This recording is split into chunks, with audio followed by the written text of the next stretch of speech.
हे चायनीज भेळ खाल्ल्यावर फालुदा चांगला लागतो काय? भावा जीवाला वाटतंय वर एक ग्लास फालुदा खाल्ल्यावर. हे काय काय रे काय फालुदा किती वेळा घेतला? किती वेळा घेतला? हा दोनदा घेतला. नाही खोटं बोलतोय. हॅलो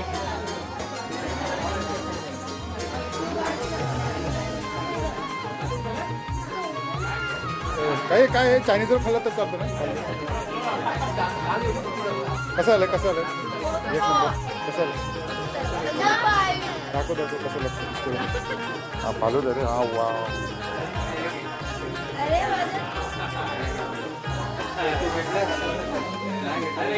हे काय बनवलं रे? मस्त एक नंबर.